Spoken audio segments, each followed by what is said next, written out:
Dan yang pasti hikmah satu lagi adalah aku dapat suami dari jurusan itu. Banyak yang bilang, aduh ini paling enak nih kayaknya working at home mom nih, kayak Mbak Putih nih. Bisa ngurus anak, kerja, ngurus rumah. Terus aku bilang, ya palelu ya nggak mungkin lah. Lu pikir tangan gue ada berapa? Ada cerita para puan. Mbak Putih, dengan semua perubahan pekerjaan yang tadinya full di corporate, lalu akhirnya sempat full time mom berarti sebetulnya ya, tapi akhirnya sekarang freelance illustrator gitu, ada hal yang cukup mengganggu nggak sih Mbak di perjalanan perubahan ini? Yang pasti mungkin adaptasi ya, maksudnya karena kan terutama pas habis berhenti kerja sih, terus udah gitu berhenti kerja terus punya anak gitu tuh kayak transisi yang lumayan langsung berbeda banget gitu kan. Tapi so far ya memang aku rasa karena aku bersyukur banget keluargaku bisa menjadi support system yang baik. Lalu ya dari teman-teman juga sih kadang-kadang kan orang tuh suka bilang oke, sekarang kerja semua kerja melalui Instagram, tapi sebetulnya kayak dukungan dari teman-teman atau komen-komen yang baik atau kadang-kadang kita DM-an itu tuh juga jadi kayak satu dukungan aku untuk bisa loh bekerja dari rumah dan memberikan manfaat atau memberikan inspirasi untuk orang lain gitu. Itu sih yang aku kayak rasanya syukuri banget karena tervalidasi rasanya kebutuhan itu. Kalau insecurities ada nggak sih Mbak?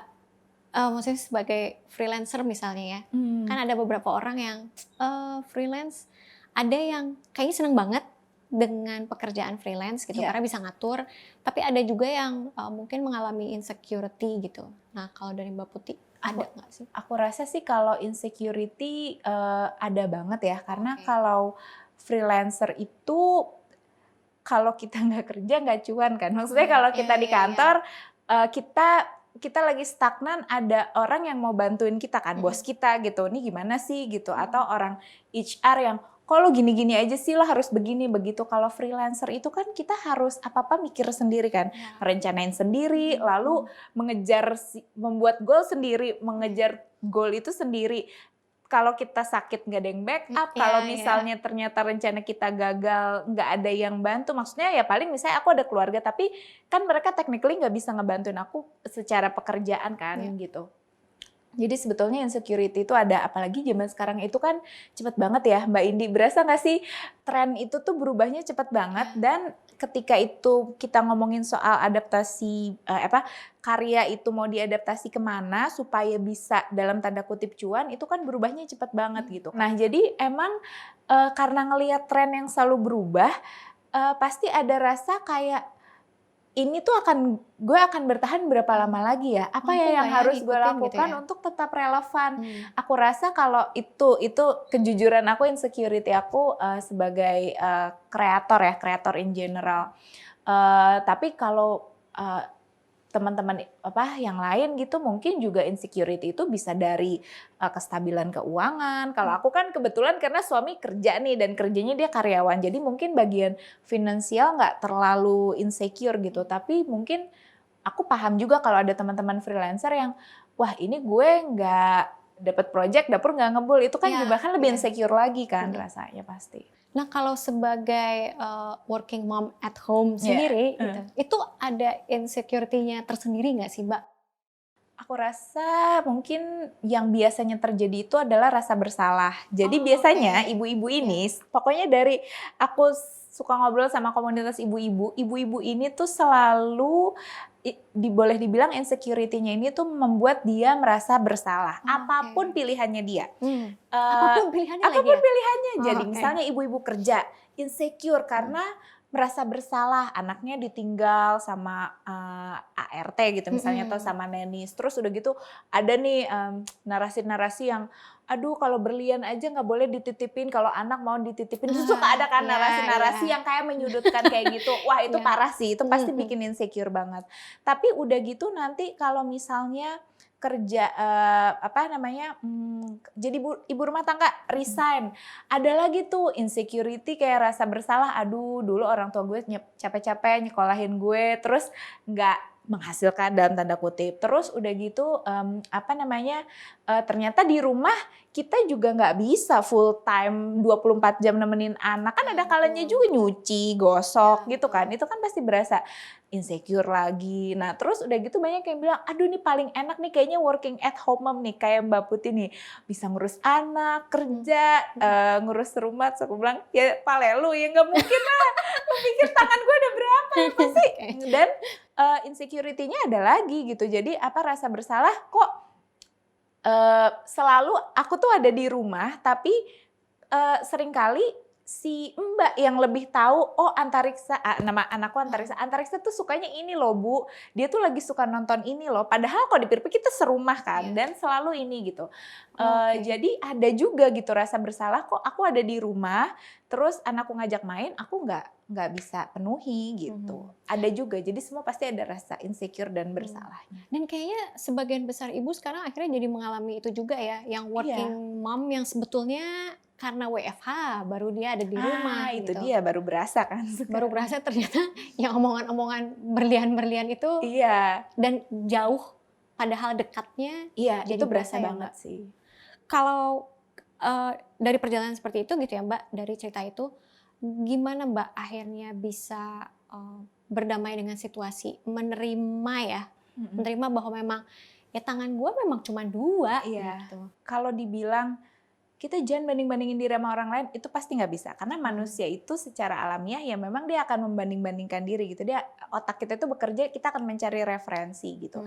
Jadi jawabannya adalah lebih berusaha untuk menguatkan dan memahami kenapa sih kenapa itu pilihan kita gitu. Kita stick aja sebetulnya sama goals kita atau intention kita dari awal. Nah, yang kadang-kadang ibu-ibu itu suka lupa dan terus akhirnya jadi insecure adalah waktu awal bilang resign, bilangnya pengen deket anak. Tapi udah gitu ngelihat ibu-ibu lain mengejar karir, pengen juga. Kan udah nggak sesuai sama keputusannya gitu. Akhirnya itu kan yang bikin sebetulnya jadi lebih stres gitu. Nah terus udah gitu aku rasa sadari aja kalau misalnya memang kita udah ambil keputusan, jangan setengah-setengah. Misalnya ibu di kantor, suka kejadian nih, di kantor mikirin anak, tapi nanti sama anak mikirin kerjaan, itu suka ada kan ya. Jadi mungkin lebih kayak dengan kita ikhlas dulu, kita nggak bisa dapat semuanya, harus ada pilihan gitu. Pilihan mana yang paling sesuai sama kita gitu. Dengan mengingat apa yang kita dapat, ya aku rasa itu sih yang bikin kita jadi lebih kuat gitu. Terus ya mungkin emang jangan terlalu banyak dengerin kata orang.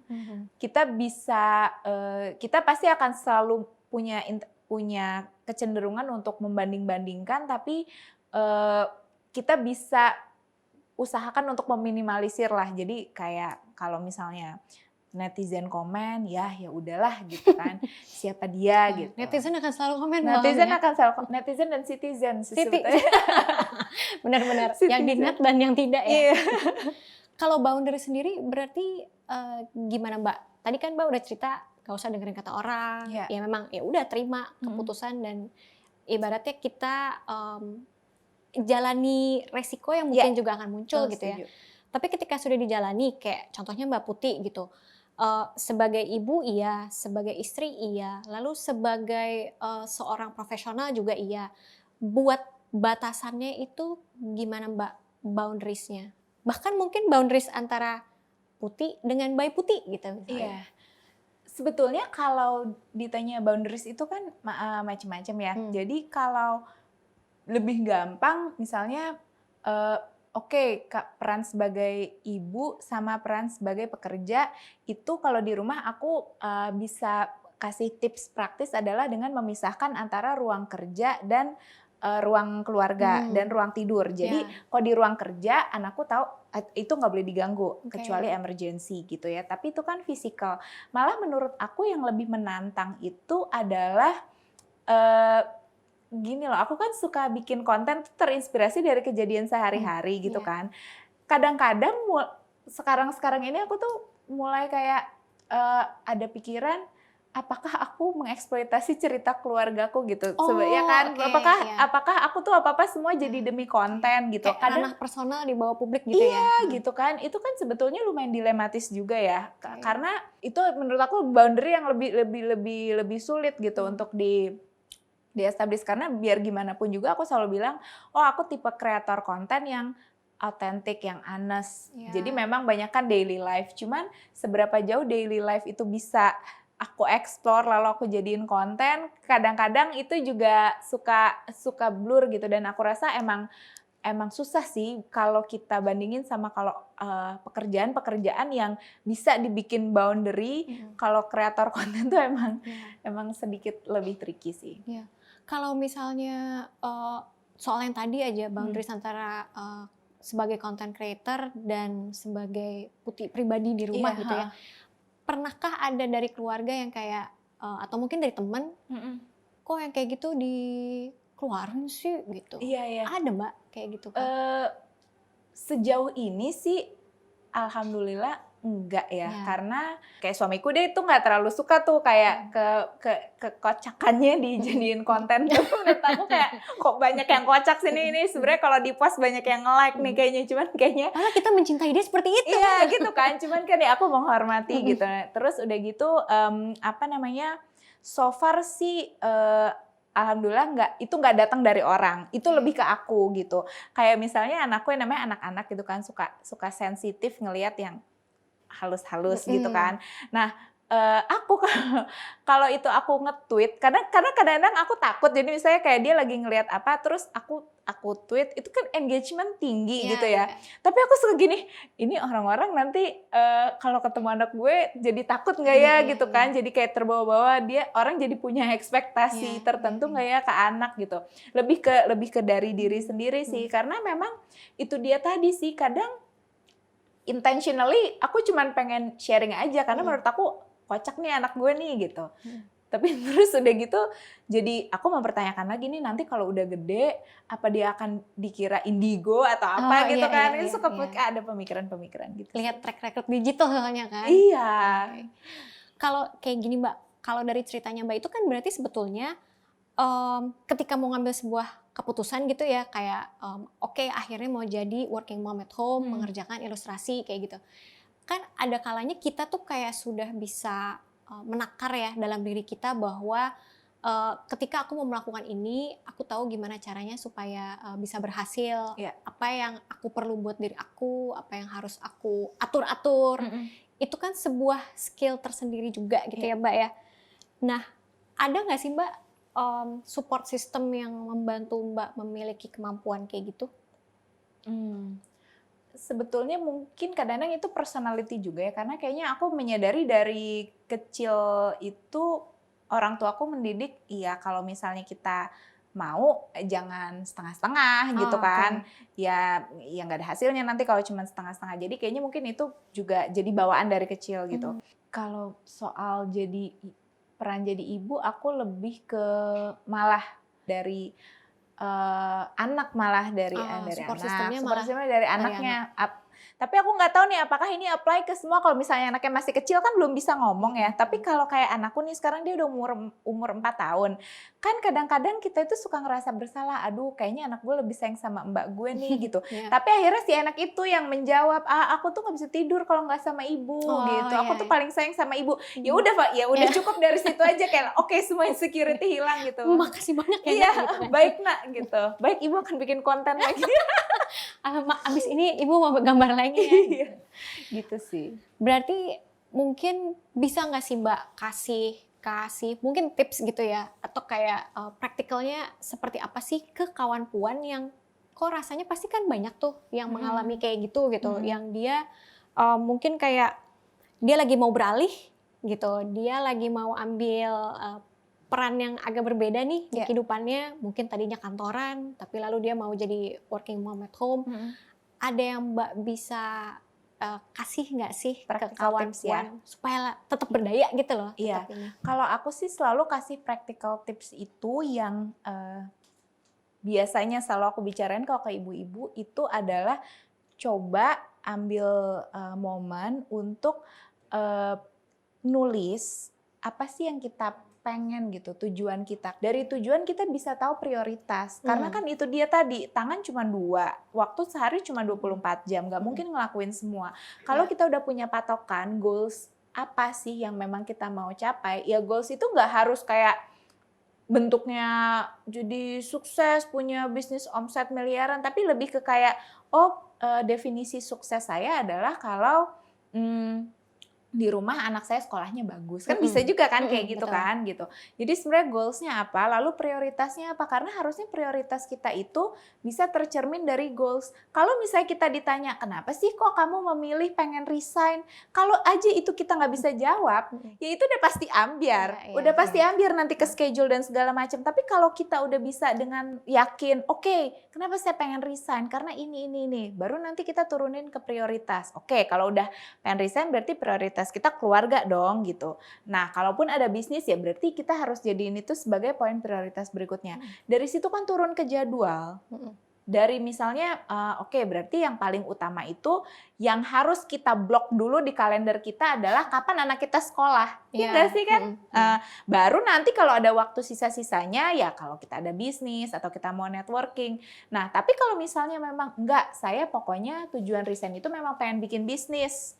Ya berarti bisnisnya dulu ditaruh di prioritas paling penting. Ibarat ada kalender, ya jadwal anak les, ya nyesuaiin jadwal bisnis kita, ya nggak sih? Nah, menurut aku yang hal-hal seperti itulah yang sebetulnya lebih banyak ibu itu harus menyadari, karena orang, Mbak aku kok kayaknya nggak bisa manajemen waktu. Kadang-kadang bukan nggak bisa manajemen waktu, nggak tahu juga goalsnya apa, nggak paham juga gimana membagi prioritas, apa yang harus diprioritasin, akhirnya overwhelm. Udah gitu ditambah lagi kan dengan melihat keindahan duniawi via Instagram yang dikasih lihat kan pasti yang sukses-sukses. Atau ngecek-ngecek LinkedIn pas baru resign. Ngecek-ngecek LinkedIn lah, udahlah itu gitu. Jadi mungkin itu tips praktisnya, coba ditulis, jadi goals, priorities, baru turunin ke schedule. Mungkin itu sih. Iya. Duh, terima kasih banyak ya Mbak Putih. Ini sepertinya kiranya nih jadi bermanfaat banget buat kawan puan, dan sebetulnya membuat kawan puan juga sadar ya bahwa nggak sendirian loh. Ini Mbak Putih udah pernah ngalamin, dan caranya seperti yang praktikal tadi. Karena ya tangan cuma 2, tapi kita tetap bisa happy kok. Semua masih tetap bisa tercapai dengan cara-cara itu tadi ya. Terima kasih banyak ya Mbak Putih. Terima kasih banyak cerita-ceritanya. Mbak Indi. Aduh maaf ya kalau ada kesalahan atau suara ngegas-ngegas. Ngegas kalau semangat mah nggak apa-apa ya Mbak. Oke. Terima kasih banyak Mbak Putih. Sama-sama. Itulah ngobrol-ngobrol kita dengan Mbak Putih Puar, seorang ilustrator yang sekaligus juga working mom at home. Kalau bisa diambil sedikit kesimpulan dari hasil ngobrol-ngobrol kita tadi, Mbak Putih itu mengingatkan kita tentang 2 hal. Yang pertama, jangan menganggap keputusan dalam perubahan karir sebagai sebuah pengorbanan yang akhirnya menghilangkan mimpinya kita. Tapi coba deh lihat bahwa dari keputusan-keputusan tersebut ada kebaikan-kebaikan yang dihasilkannya. Lalu yang kedua, Mbak Putih tadi juga cerita bahwa otak kita itu seringkali otomatis saling membandingkan diri kita dengan orang lain. Ketika itu terjadi, selalu ingat tentang kenapa kita mengambil keputusan tersebut, kuatkan diri dan pahami juga alasannya supaya itu mengingatkan kita lagi. Terima kasih banyak kawan puan sudah mengikuti podcast Cerita Para Puan kali ini. Kita ketemu lagi di edisi berikutnya. Thank you.